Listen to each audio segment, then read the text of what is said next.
Hey there, everybody, and welcome. It's Professor Thayer, and we are continuing on with our marathon on physical chemistry today. Next up is our lecture on free energies. So let me go ahead and turn the video off. It's afternoon here. I've already recorded 2 sessions this morning, which is pretty exciting. Let me just share screen here. Just had lunch and powered to go for the next lecture. All right, we should be good on that. And here's our note paper. Oh, let me start the timer so I don't keep you too long. All about X-ray energy in an hour and 20 or less. All right, and there's a snazzy new pointer here. All right, let's get back to our regular. All right, here we go. Energy.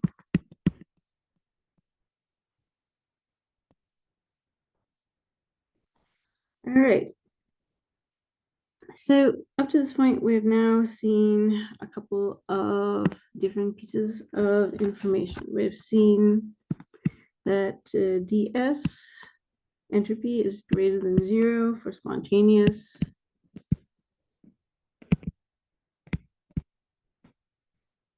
And DS equals 0 for reversible.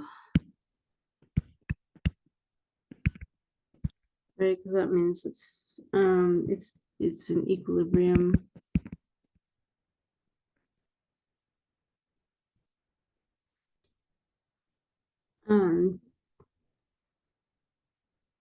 And this applies, yeah, isolated only, right? Because that means it can't give entropy off.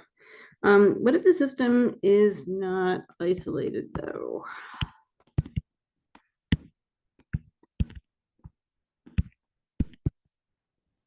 This means it could exchange. And if it's exchanging with the environment, maybe something else could be happening. This delta S equals 0 may not be true anymore. And of course, most aren't. And of course, even when in the lab we make, quote, isolated systems, they're not truly isolated. I mean, they're mostly isolated, but of course, it's not perfect. So this chapter, we consider 2 new state functions.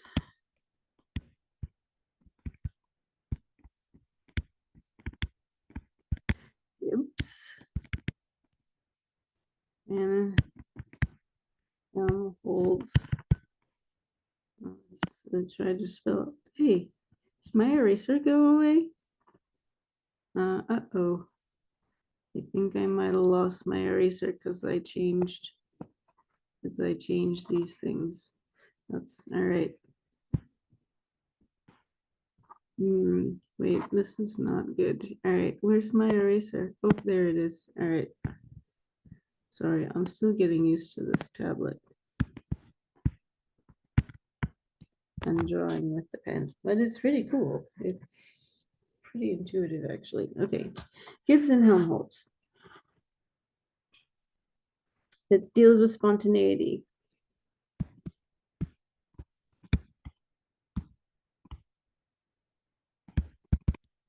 When the system is not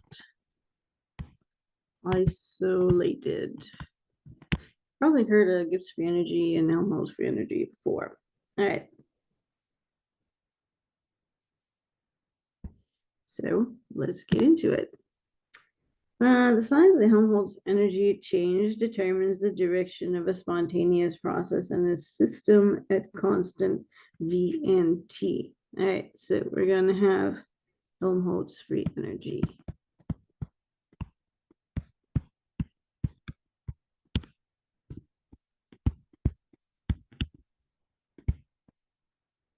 ERGY. There you go. Helmholtz free energy. Okay. The sign tells us the direction of the, okay, the system is at constant V and T, right? So at a P, V equals NR T, we're gonna be holding V fixed and T fixed. And of course, R is a constant, so that kind of like doesn't count because it's a constant, so that can't change. So that means the pressure could change or the number of particles could change. The number of particles most of the time when we're talking about these things isn't changing unless we're going to talk about like systems where there's a membrane, but that's not what we're on right now. So we're thinking about pressure. So we need to notice that ds is greater than 0 no longer applies because the system is a constant. Does not apply because the system is a constant T and V.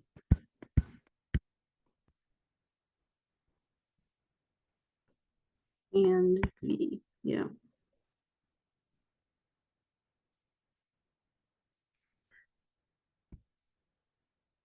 To be constant T,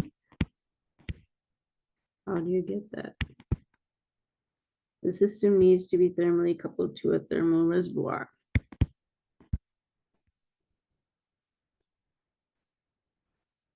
Or it needs to be thermally isolated, but if it's not thermally isolated, it needs to be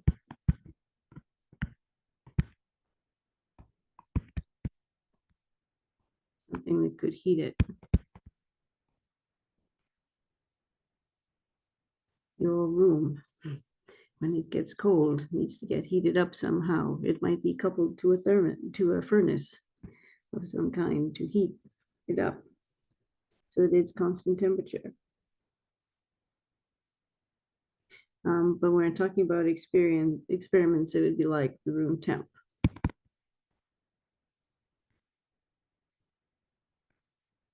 Experiment. All right. What's the criterion for spontaneity under these conditions?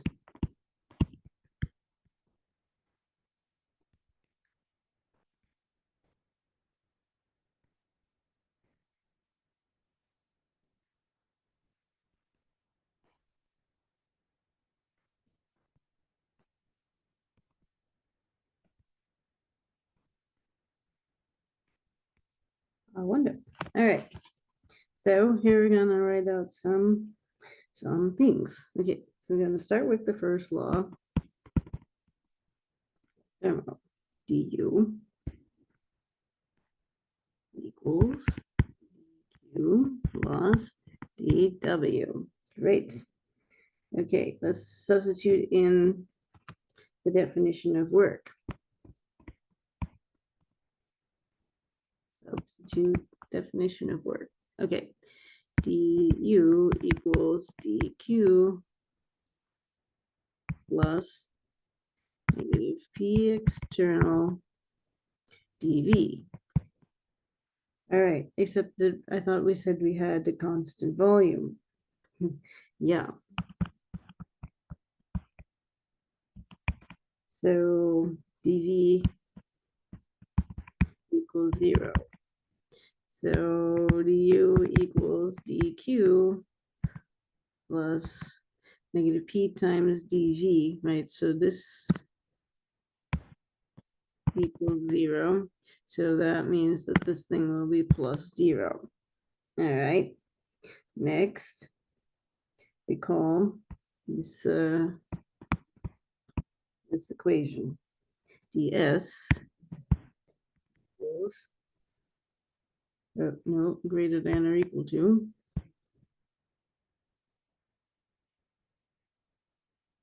dq over t. We had that last time. Okay, so for dq,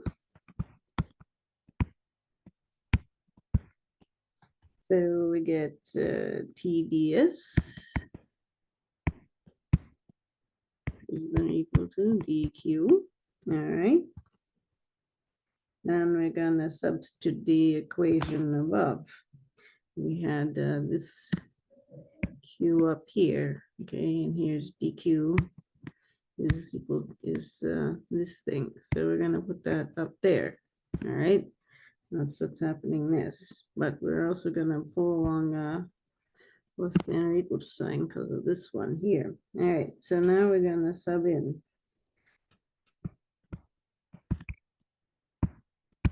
the equation above. So we get du equals dq less than or equal to t ts. All right, so we have a compound expression here. This is constant v, of course. If it's reversible,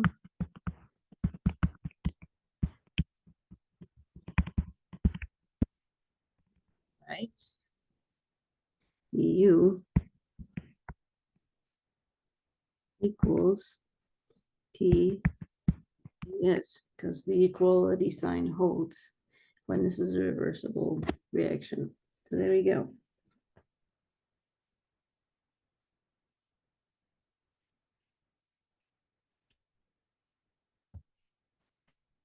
Notice, okay, note. If the system is if it's an isolated system, du equals 0, and then we get that du equals dq less than or equal to tds, right? Du equals 0 for isolated. 0 equals dq less than or equal to ts.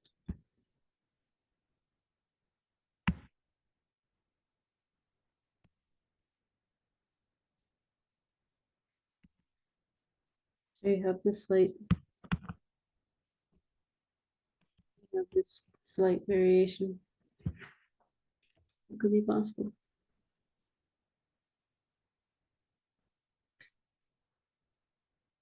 This kind of just a little aside over here.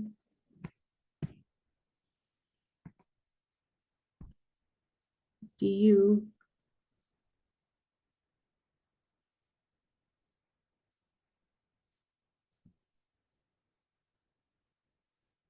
so, okay, following along, we have du equals tds. So then we can subtract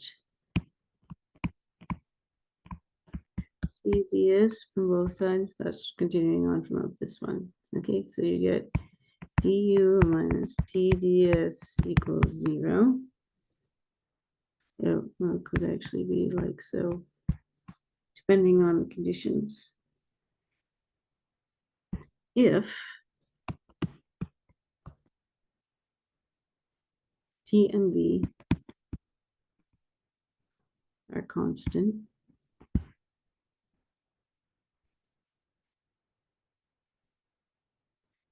t or t itself, and v because of u,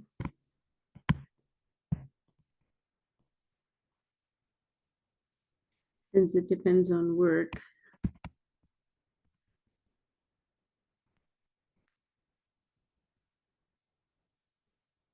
which there isn't any.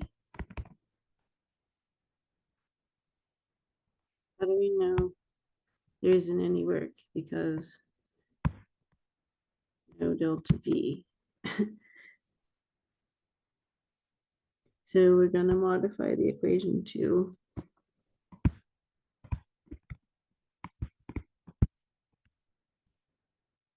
v u minus ts less than or equal to 0 for constant and V. This suggests a new thermodynamic state function, and we call it the Helmholtz free energy A.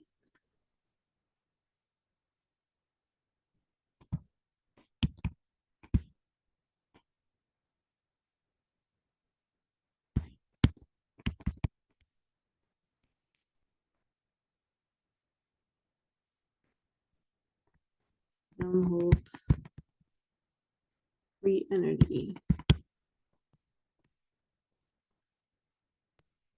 Why did they select A? I have no idea. I guess because H might sound a little like the Hamiltonian, although usually people are not doing the Hamiltonian at the same time that they're dealing with this, and certainly it wasn't a problem for working with the various V's, for which we have multiple. Ta-da! Helmholtz free energy.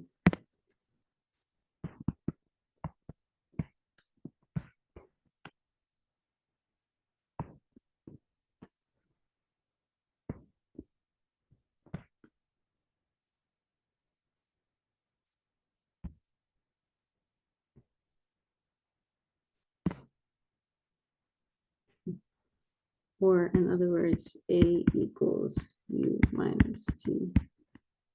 Like that. A is less than or equal to 0 at constant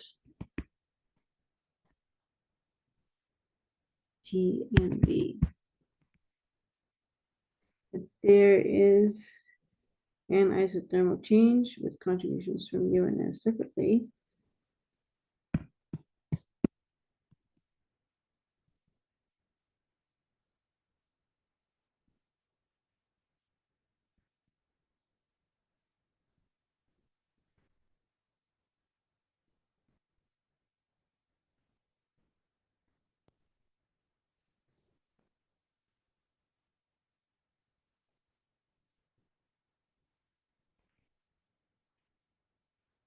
then we would have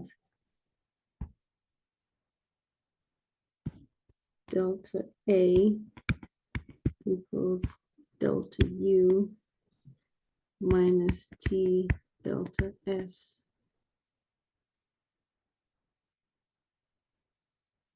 Which is basically the same as what we have up here. It's just a notation difference. In a system held at constant T and V, the Helmholtz energy will decrease until on-spontaneous processes have occurred.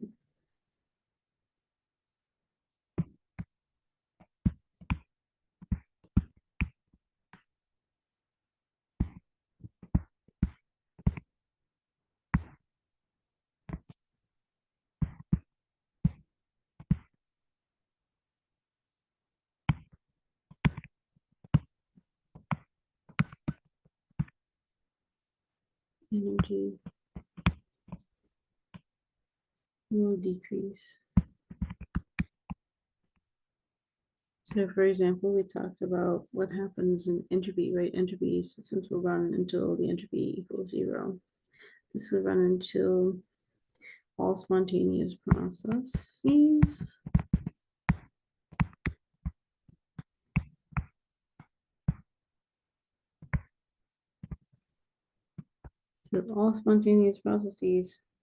have occurred.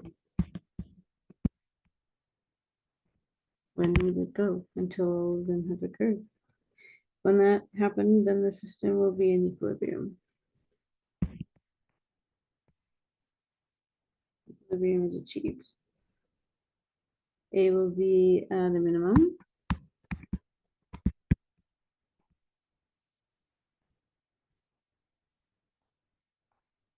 And change in A will be 0.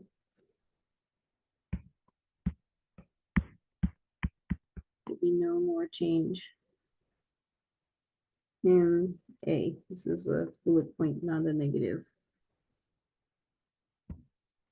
This is analogous to the third law that says ds is greater than or equal to 0, entropy to a max.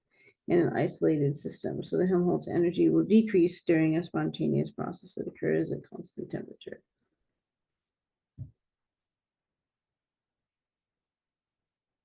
All right, so we could actually make a little graph to illustrate this. So entropy goes to a max, and Helmholtz goes to a minimum. This is the Helmholtz free energy scale. And here we have some spontaneous process occurring down till we meet. So here's our minimum value down here. Sorry, that should be nice and even, which it's really not. And all right, I just erased the tick mark. So I'm gonna go ahead and just put it right here so that you can follow the line. All right, and we'll say that it goes to right there. There.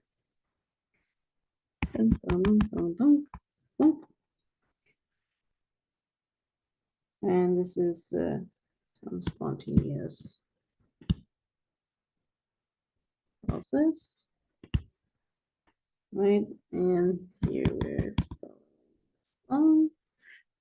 This is some time axis.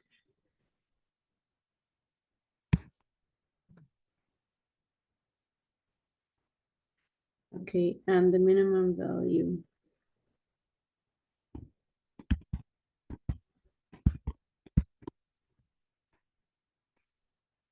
is achieved at equilibrium. All right, so this is the minimum value of this thing. Once that's achieved, then it stops. So remember, the entropy, on the other hand, was going like, right, it was a sigmoidal curve like this, right? And everything, right? This is entropy. Was going up like so, right? And this is what's happening with our spontaneous process with delta A. So the spontaneity for delta A is to go to a minimum, whereas for entropy it was to go to a maximum. So to go the other way,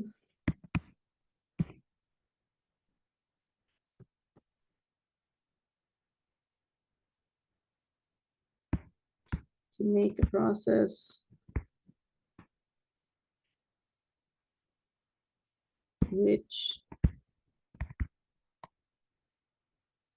dA is greater than 0 must be achieved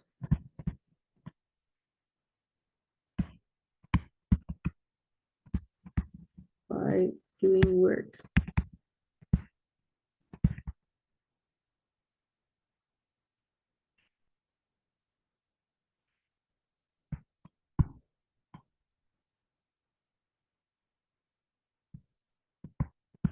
Makes it more complete English sentence, much better.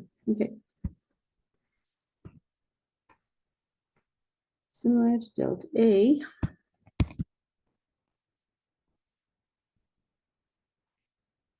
we have equations for the system at constant P and T.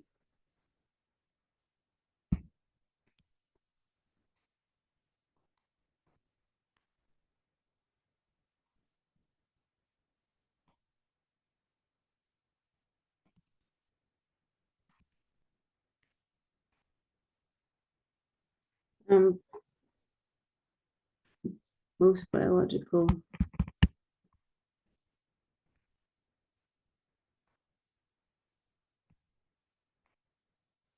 are at the constant P and T.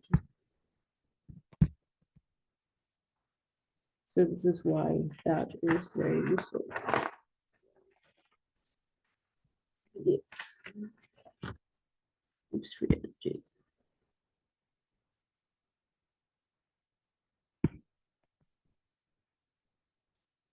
Gibbs state function.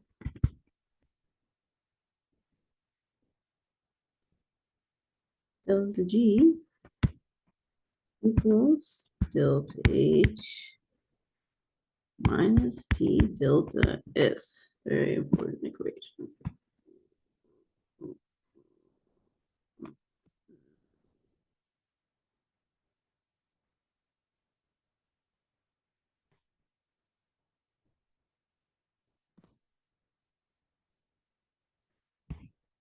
For H.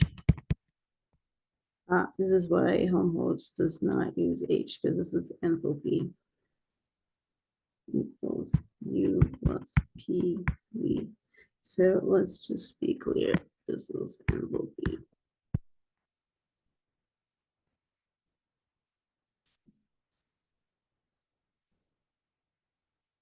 It's like bond energy, hydrogen bonds, covalent bonds, that sort of stuff. All right, so we can make a similar graph for the Gibbs free energy. All right, and Gibbs is gonna also have something pretty similar to what we just saw for Helmholtz. It's gonna be kind of like, here's the minimum, it's gonna go to the bottom. This is the point of the equilibrium. It's the time axis. And right, when equilibrium is reached, dg equals 0, no change. So it works pretty much the same as the Helmholtz. So you can think of this as a kind of a competition between enthalpy and entropy.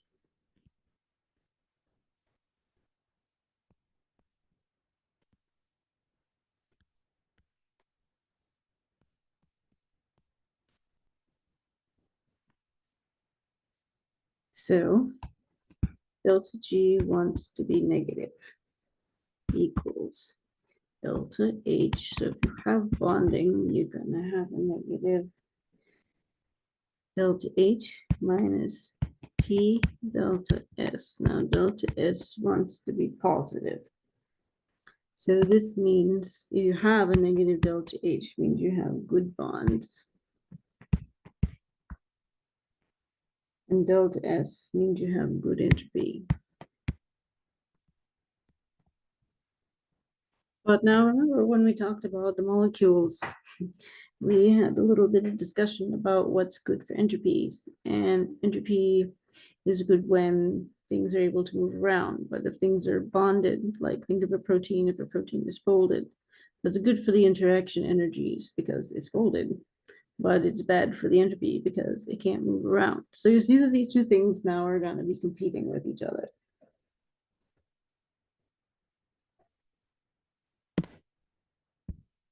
Delta G, yeah, I'm going to use round bullet points for a second just to be really clear because we also have minus signs. Delta G, so that's a bullet point, it's a circle. Delta G will become more negative when delta H is negative and delta S is plus. So in other words, a reaction process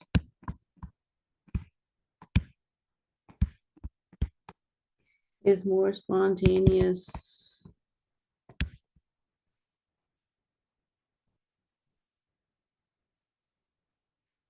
when more bonds are formed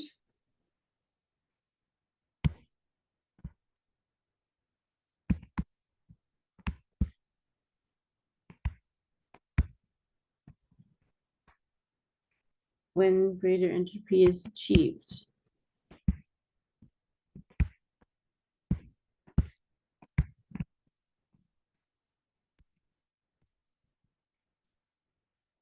These two things kind of compete with, yeah, these two factors.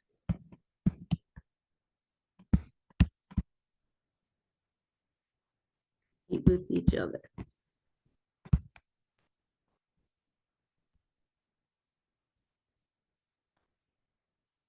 The question is always which one is going to win.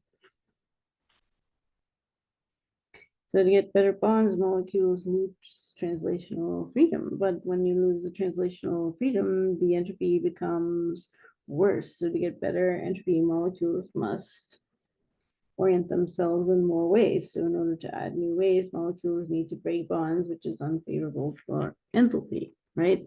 So those are the competing things.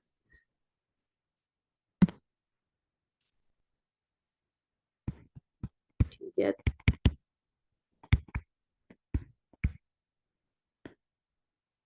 molecules lose translational freedom.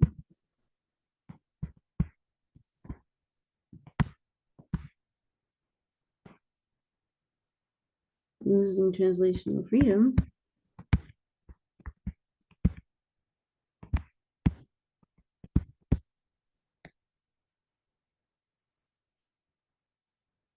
entropy becomes worse.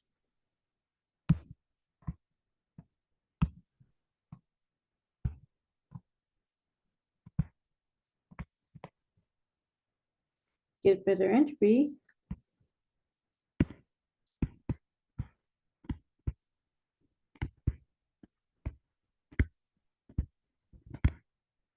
molecules must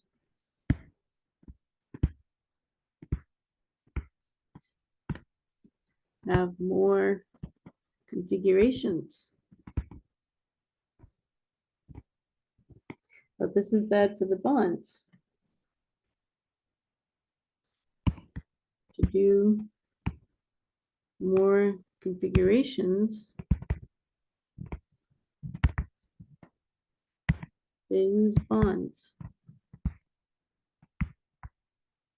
Think about our lattice proteins, right? You can't do both. So the competition is, it's a competition. The importance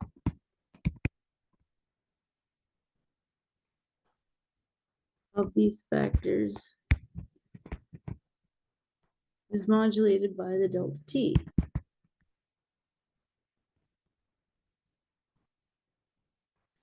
By the temperature, right? Because you have T times the delta S. So that means that under certain conditions, one will be favored over the other, since it multiplies the entropy.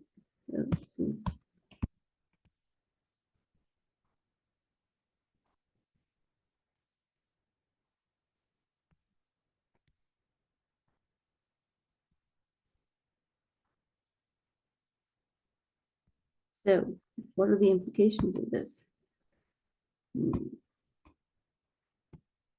Use round bullets. At high T, whatever the case be, entropy dominates.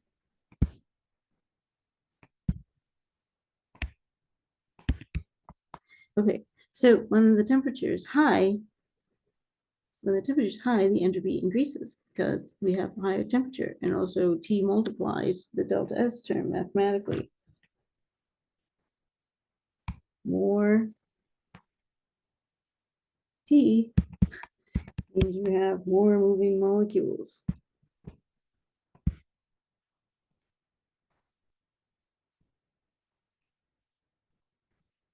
Lots of configurations with S.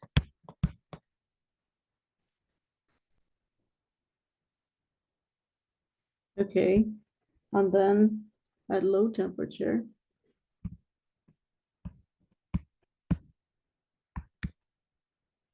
the entropy term contributes less.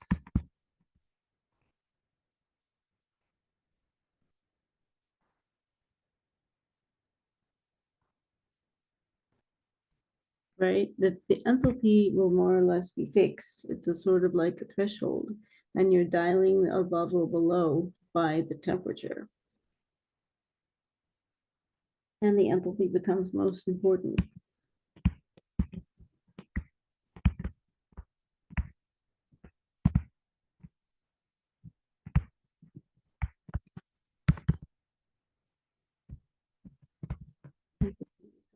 most important.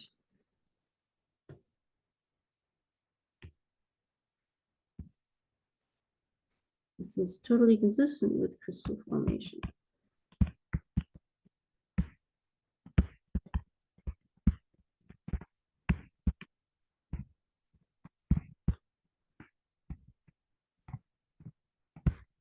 How do you get crystals to form?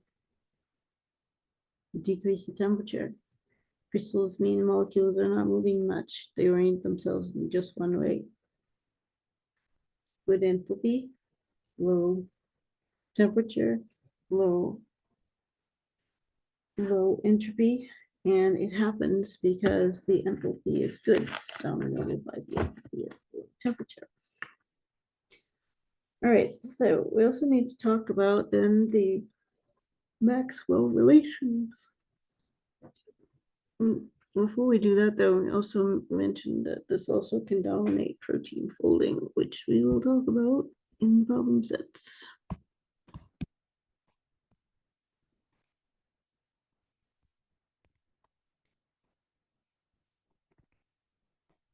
Yeah, you're likely to have some problems on that for you to think through in your homework. Stay tuned. Keep your eye open for that. All right. D Maxwell relations.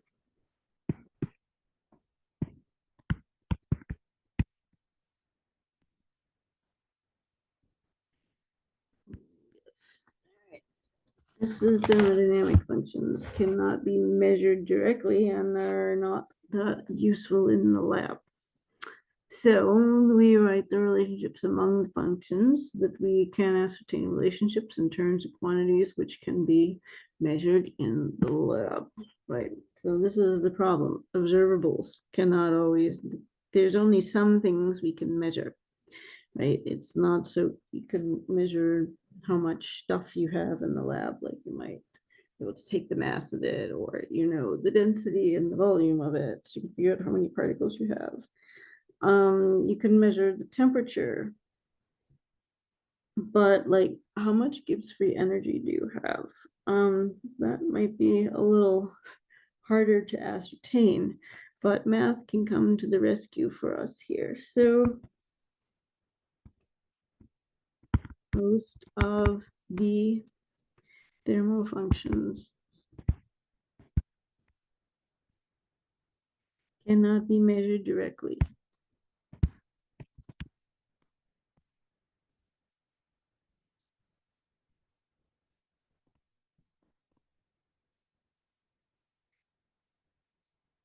And so you can't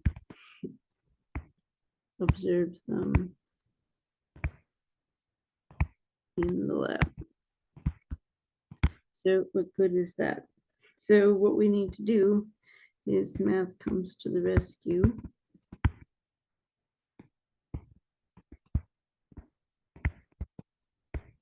So that we can write things in terms. So we can write things in terms of what we can actually measure.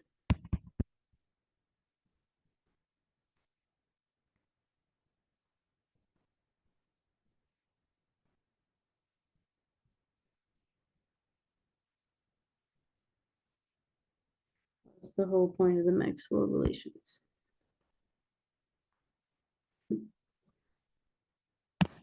Maxwell relations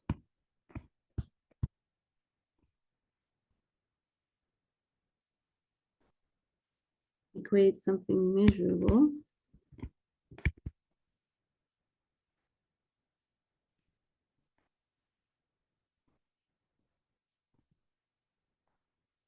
with some thermodynamic quantity of interest that you might not be able to read.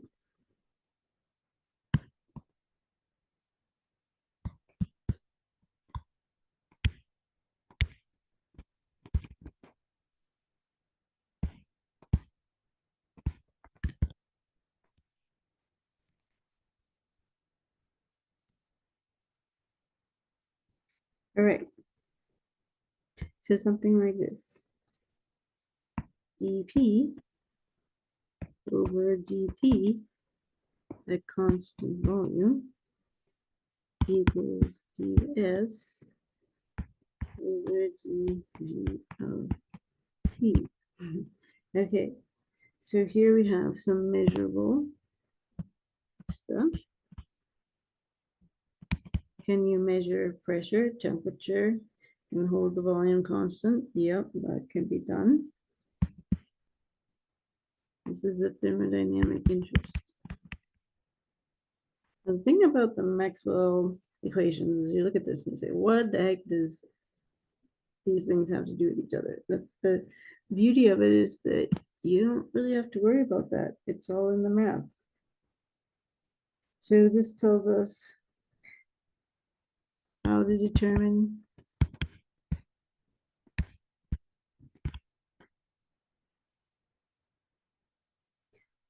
the change in entropy with the volume. Right, this says the change in entropy with respect to the volume when the P and V can be measured at constant temperature when the P and V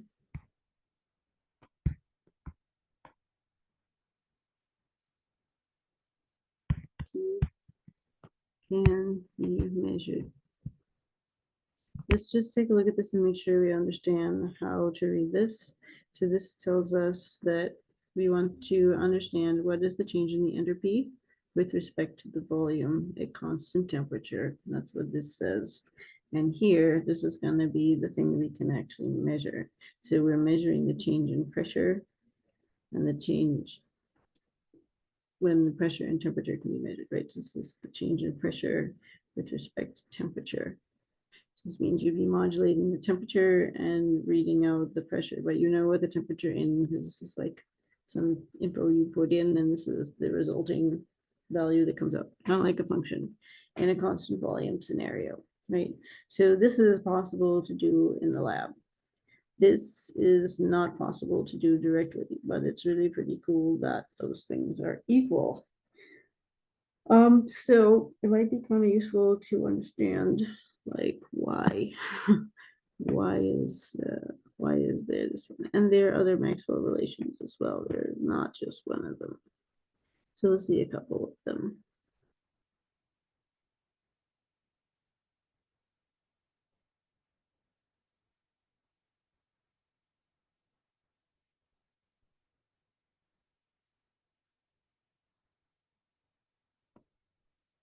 All right, so let's do it.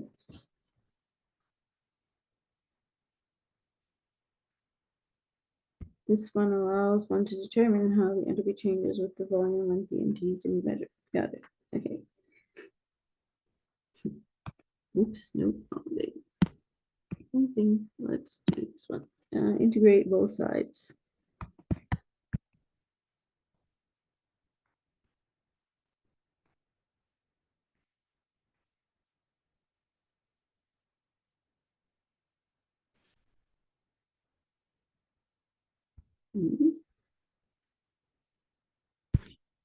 Okay. We have V1 and V2.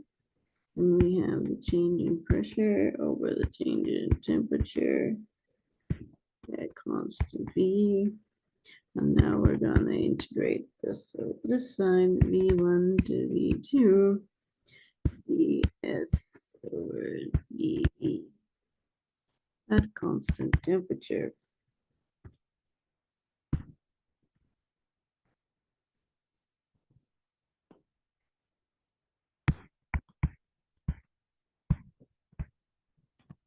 And then calculate the entropy with the volume change.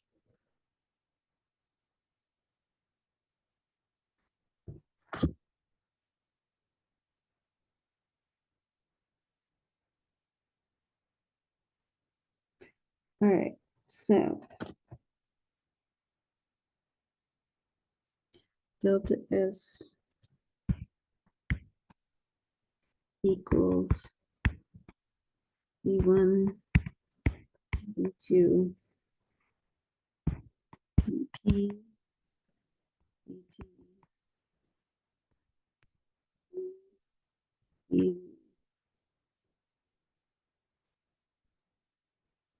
So calculate change in entropy for an isothermal expansion.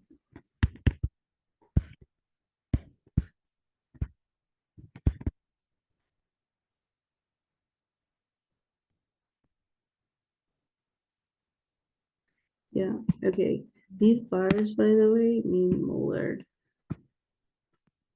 So it just means we set the quantity of material we're working with to 1 mole.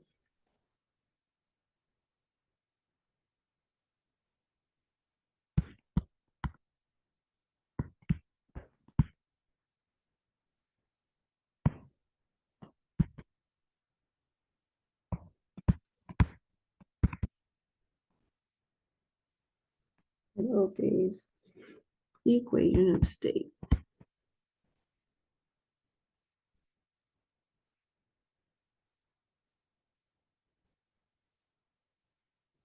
V bar minus B equals RT. All right. So how's this gonna work?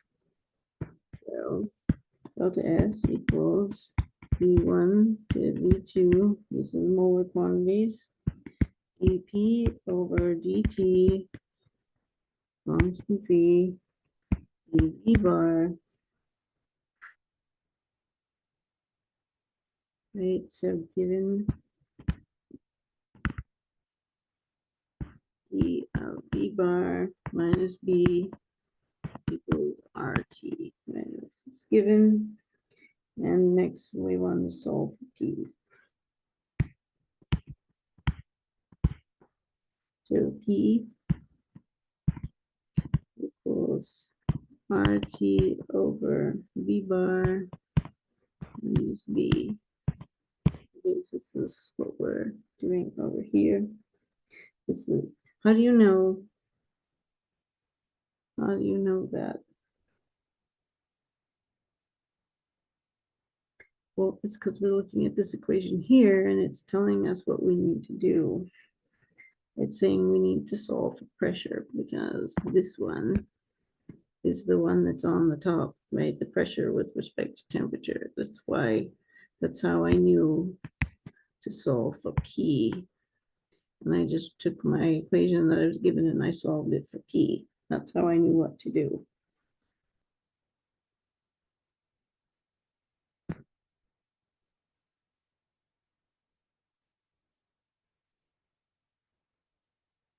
So I have dP dt equals ddt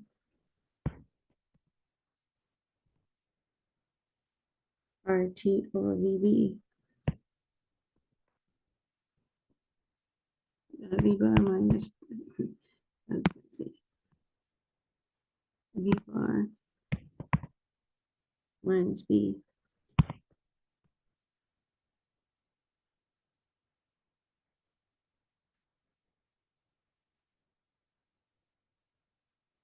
times T. Yeah, this should be written like this. I'm just going to do it all in one step to save a little bit of space. Times T. Okay. And this is the part. Okay, so I know that because I'm taking this with respect to the temperature, right? So this is with respect to that. That becomes the variable, right? This is the variable. And these are the constants. All this stuff is the constant part, and that part is the variable part. So now we can come back over here and we can substitute this in. R over V bar minus B. V bar 1, V bar 2, R over V bar minus V, V bar. Okay, now how could I do that? Because P is equal to this stuff here, right? That's why this came over here. dp dt. Wait, here, let me just pick a different color here just to make sure you can follow. How about green? Okay, here's this one. That's what I wanted to circle. Yeah, and this whole thing. Oh, no, no. Okay, I might just erase some stuff. Okay, this here is where I made the substitution. Okay, that's a regular contrasting color. Okay, that's what I did. Back to the constants. So now we get equals R times V1, V2, 1 over V bar, C, E V bar, and now I integrate and apply the laws of logs.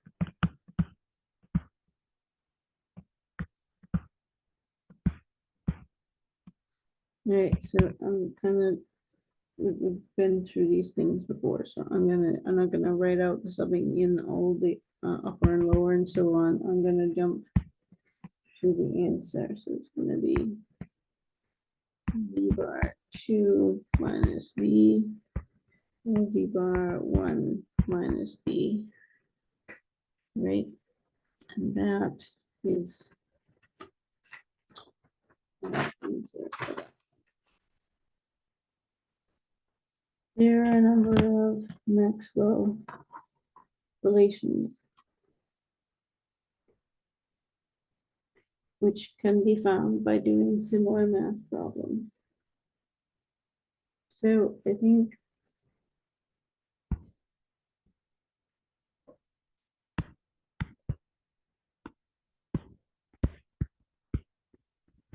other Maxwell relations.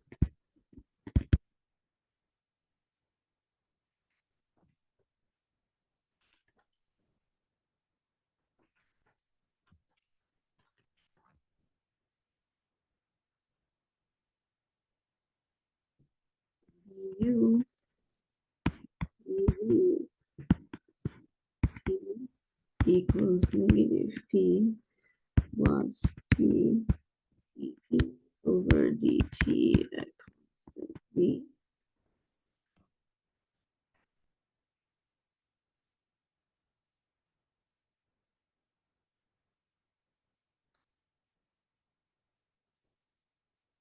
So this is energy change with the constant energy change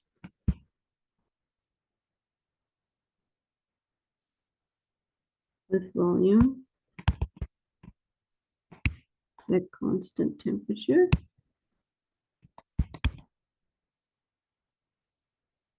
using E delta G data, which you can measure. Okay, this is the non-measurable part. This is the measurable part.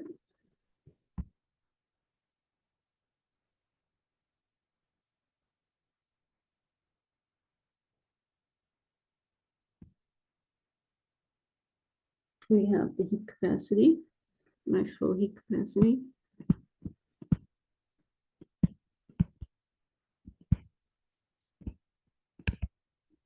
Relation. And this is C sub P minus C sub V equals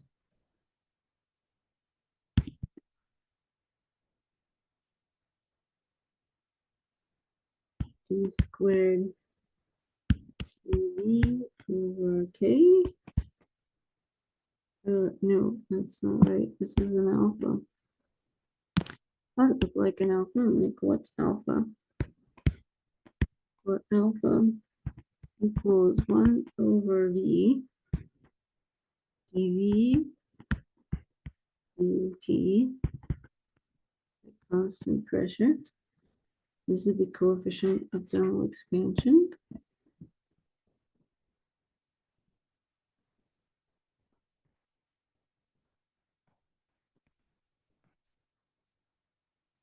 And K equals -1/v times dV/dP constant temperature. This is compressibility. So things we're interested in knowing what they are.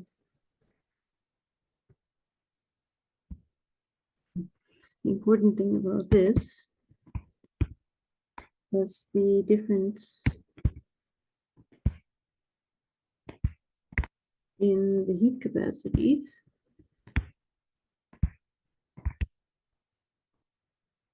can be expressed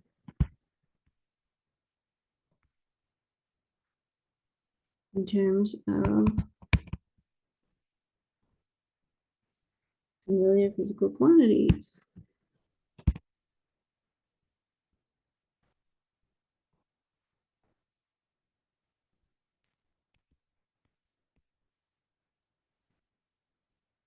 Which are readily found in tables.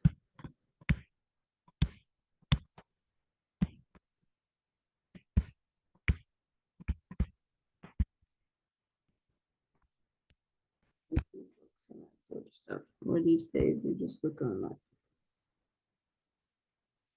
Okay, let's have molar entropy.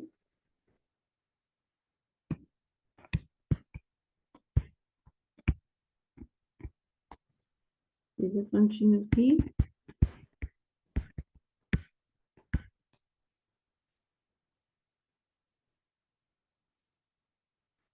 We have negative ds/dp, constant T. Does that look like a P? It does not. T equals dV over dt constant P.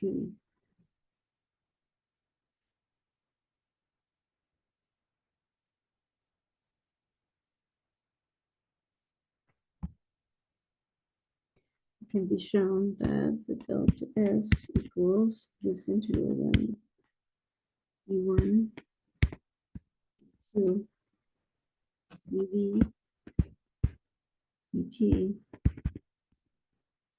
of P dP at constant temperature.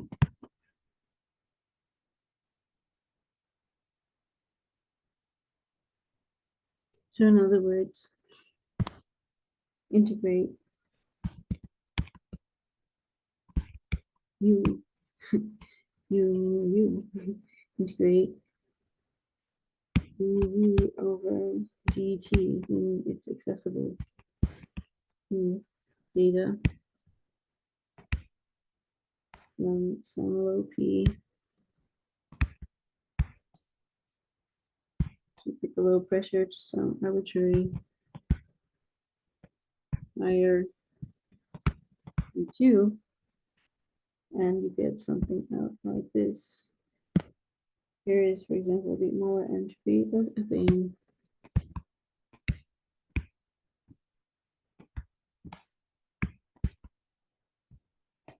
Remember how ethane looks? That's F, it's 2 carbons.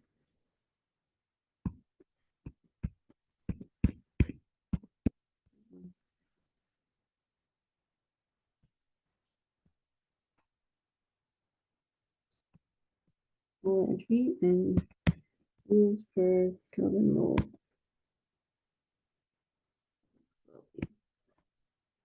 In joules.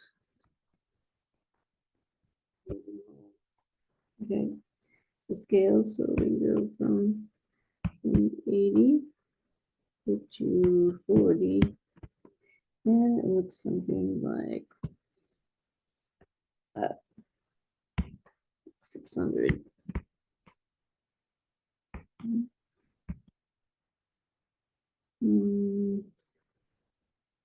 It's a little further over. This 200 is a little further over. 200, 400, and 600. These are the pressures expressed in bars. That's a call. All right. So we can do that one.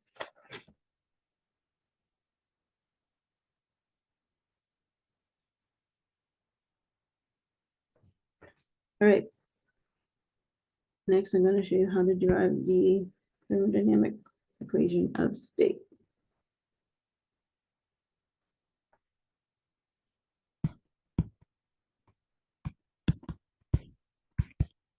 How to get the thermodynamic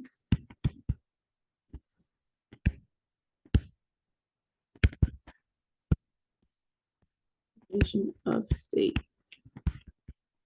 All right.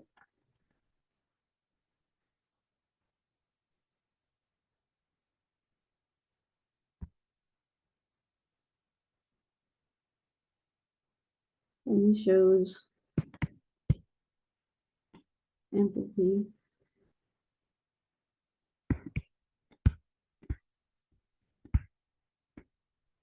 of an ideal gas is independent of the pressure. All right. Let's go. Even G equals H minus Ts. This is Gibbs free energy. All right. Differentiate with respect to P and constant T.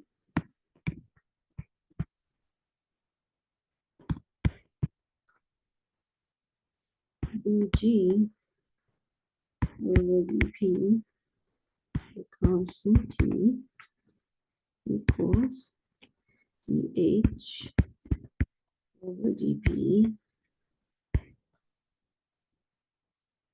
the constant T minus T times ds over dP of T.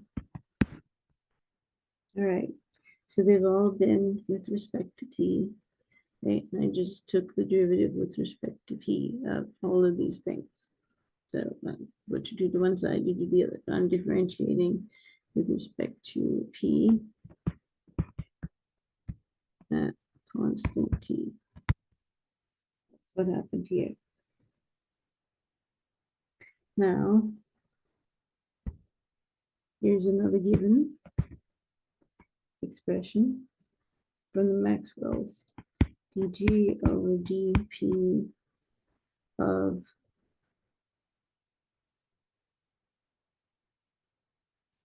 wait a sec. No, that part is copied from above. That's not the GDP of T equals, this part is different. V minus ds over dp of T equals dV over dt of P. All right, Maxwell relations.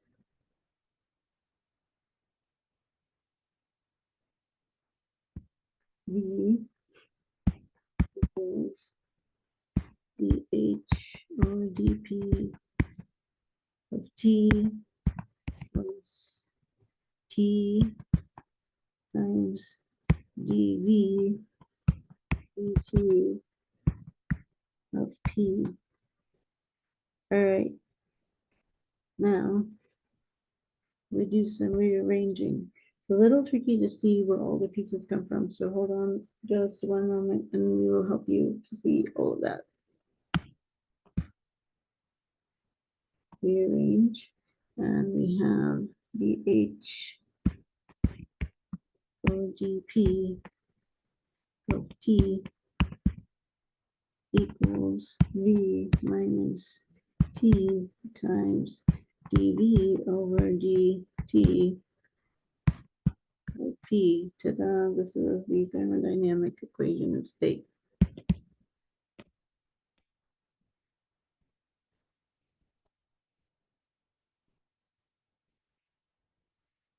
you may not have caught exactly where all of this stuff came from. So I think maybe a little color coding would help here a bit.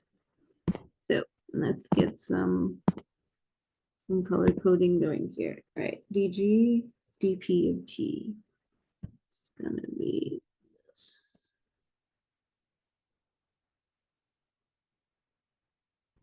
Is this. Now, here is the, okay, just checking my colors here. They look almost identical, but I think we have two different colors here. Okay, temperature is gonna be red. How about a red one? Think like hot. Okay, temperature. That's this one. Okay. And here is the T down here.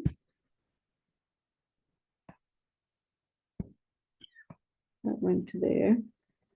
And we have a T in the final one, which is right here. That came from there. Okay, so temperature is coming along. Now we have this DH, DP of T. And let's let that one be an orangey color. In my notes, it looks awfully close to this one. Hopefully this highlighter will make it look a little different. Here's an orange one. That's this.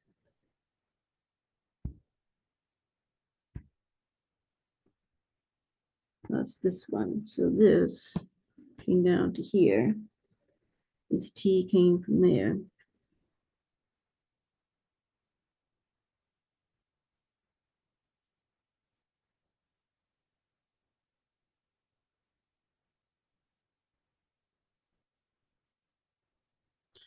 All right. Then we have the DHDP of T, which is this orange one here. This may help you like trace through these things a little better. All right, and there's one more term that I want to color code for you, and that's this one, which I've got in purple here. So I'm just gonna keep the same colors as I used in my notebook. My notebook is always nice and colorful because I like colors. Okay. And this came from this relationship right here. This part here. Yes, DPT, which is this piece right here.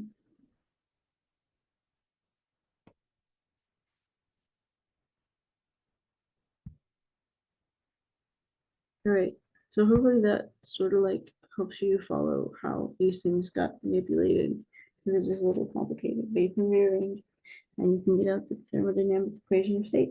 Voila, here it is.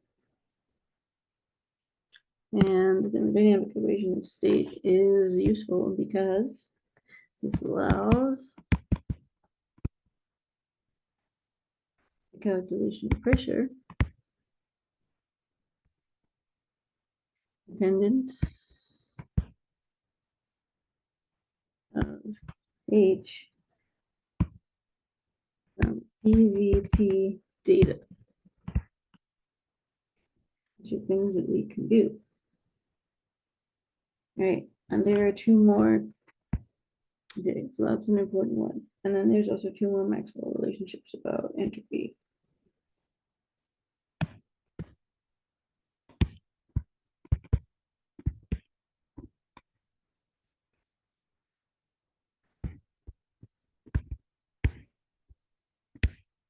And they are ds dv with respect to t equals dp dt of v and ds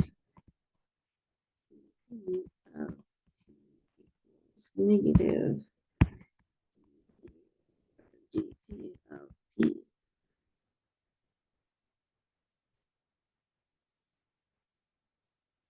This is used to calculate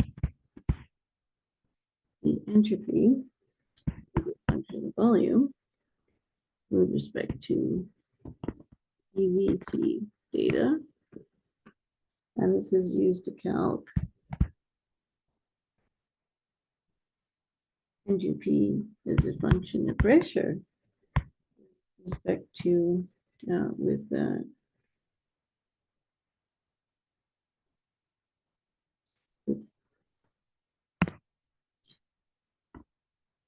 I guess you don't need with respect to, it's just really with PVT data.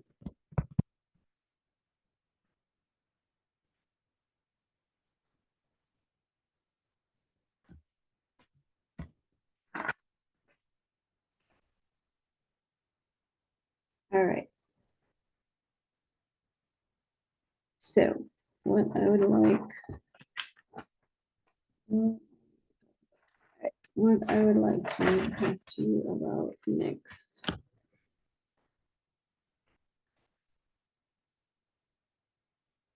This is really helpful. Let's talk about this. Various thermodynamic functions have natural independent variables.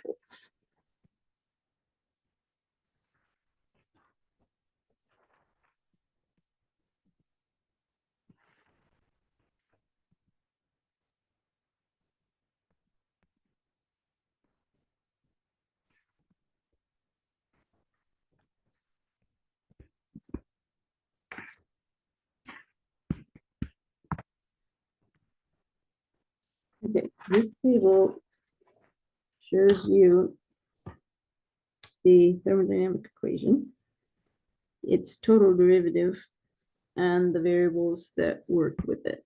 So I've often thought that thermodynamics should be taught as a calculus class, but alas, we don't really do that. But it kind of makes sense if you look at it like this, maybe.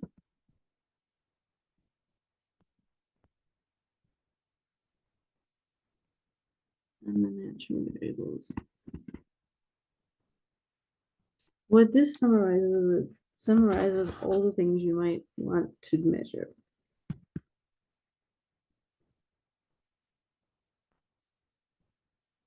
Here's the equation that goes with it. There'll be several. Yeah, this is a table. U equals T ds minus P dV. So you get du equals du ds function v ds plus du v. This is in terms of S v. So these are the things you might want to measure. Internal energy, right? Here's the enthalpy one.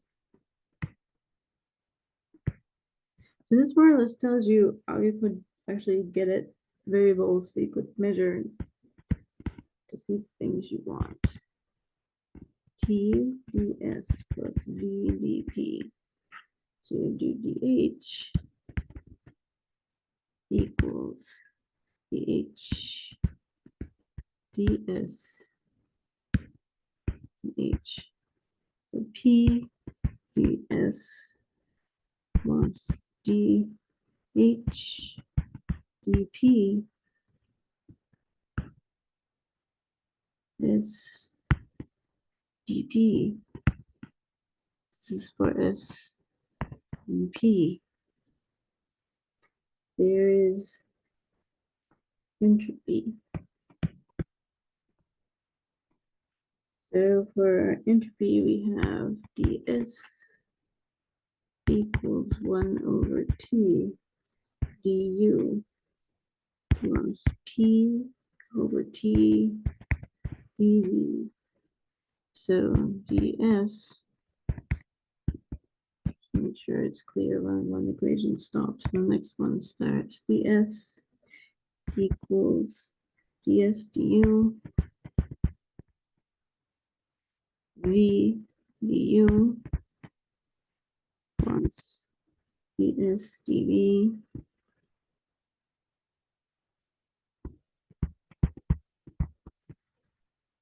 of u dv.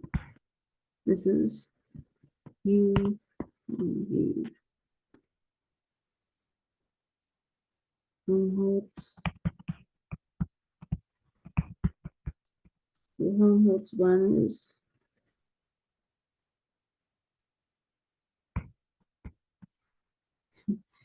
G equals negative S dt plus P dV. So I've written it as dg. So yeah, I think actually this is supposed to be dA.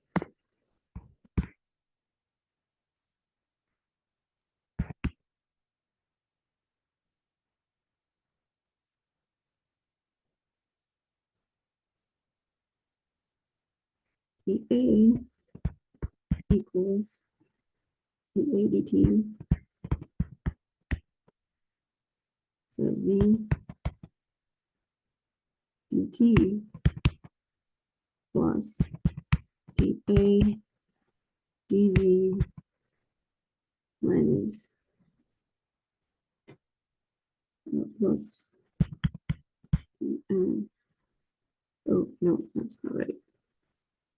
Sorry, this is like that, and this should really be written like this, dV, which has T V. And now we have Gibbs. dg, what's dg?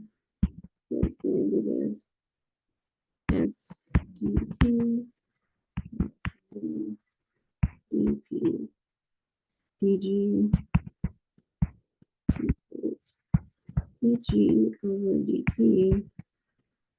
So p dt plus dg over dp.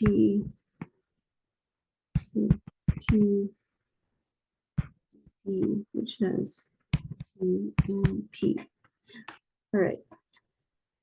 So this is kind of a big table with a lot of equations in it. The really useful thing about this is that these are all the major thermodynamic equations you might want to measure. And these are the formulas you could use to get them. This is the thermodynamic derivative, which tells us then which variables are involved in them. So I think this is a really nice summary. There we go. And divide it up like so.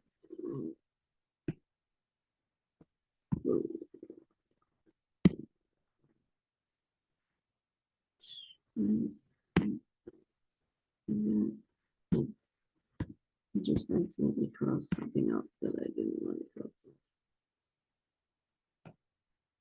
Be a little slower. Like that. Very nice summary table. Oh, huh. To do it's real like here. There we go. All right. Well then, today we have talked about a variety of things. We have talked about a number of the free energy equations and the Maxwell relations. All right, this is our free energy discussion. So we know that entropy is going to increase for spontaneous reactions, and then we want to ask the question about what other ways we could, like what other variables do we have and how can we tell if something goes? And so for this, we have the Gibbs free energy and the Helmholtz free energy. So Helmholtz may be the more natural one to derive, but the one that's more useful for our purposes is going to be the Gibbs free energy, which is why oftentimes we look at that. So we were able to derive where the Helmholtz energy came from, which we did right here.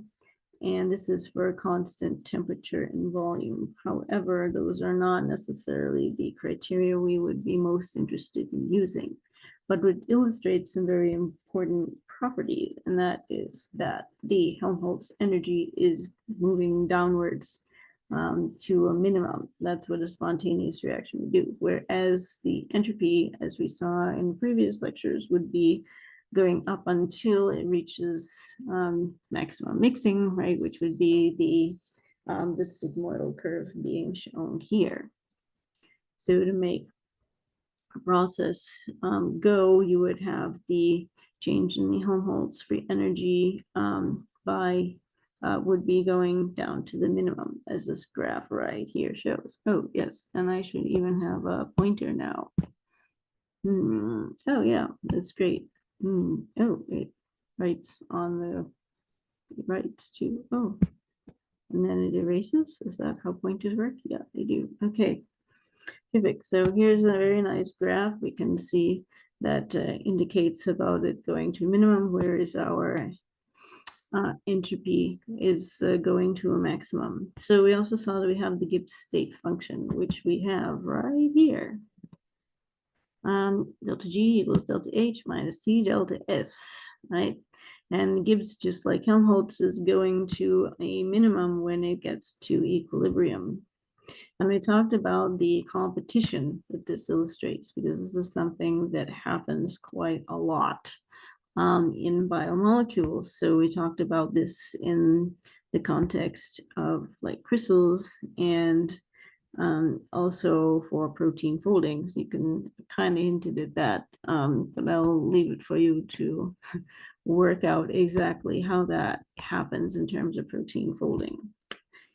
And then we talked about the Maxwell relations. Now the Maxwell relations are needed. Well, the Maxwell relations are kind of complicated and they're very mappy. It looks like an exercise in calculus, but the Maxwell relations are really quite useful because there are a lot of properties about biological systems that we want to measure, but we can't measure them directly because not all of the thermodynamic properties are available to have a meter for. So what we would do is instead we would use the Maxwell relations in order to go in and get out one variable in terms of another variable that we are able to measure. So this is why we suffer through the Maxwell relations. So I went ahead and illustrated the derivation of one of them for you. So this is the change in pressure with respect to temperature to get the entropy. So we worked that one out. And this one is useful because it's able to illustrate that there are things we could get that we could actually measure in the lab. And that's the point of all the Maxwell relations. So we also enumerated a few other ones. We have these relations here about the internal energy. We have the heat capacity ones, and it turns out that the heat capacity ones actually have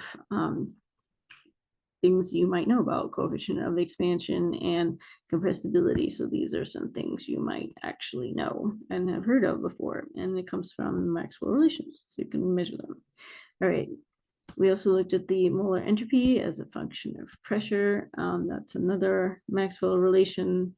And also we took a look at the thermodynamic equation of state. So this is another one of those things that is useful to know about, and we worked on the derivation of that right here. So then we got out the thermodynamic equation of state, which allows us to calculate the P dependence of H from PV data. So that's another useful one to know about. And finally, we had, well, almost finally, penultimately, we had two more Maxwell equations about the entropy, and then we summarized the various thermodynamic functions and their natural independent and their natural variables. And so this is just a really nice summary table of many of the properties that you might want to measure, which are these, and what things, which natural variables they depend on. And we are showing then the equations that you could use to get these, which is helpful. So what you need to do is go to the table and figure out which equation, and it tells you which thing you actually have to do in order to get it. So hopefully that is useful because you may have some thermodynamic properties that you want to get someday when you are working in the lab, and you may only have some things that you're able to measure. But lo and behold, hope it's not lost, because you might be able to use a Maxwell equation to figure out what you can measure and go and get the thing you're interested in. And that's what today's lecture was about. All right, well, thanks so much for joining us, and we will very likely continue our marathon and record the next lecture in a few minutes. Enjoy and see you soon.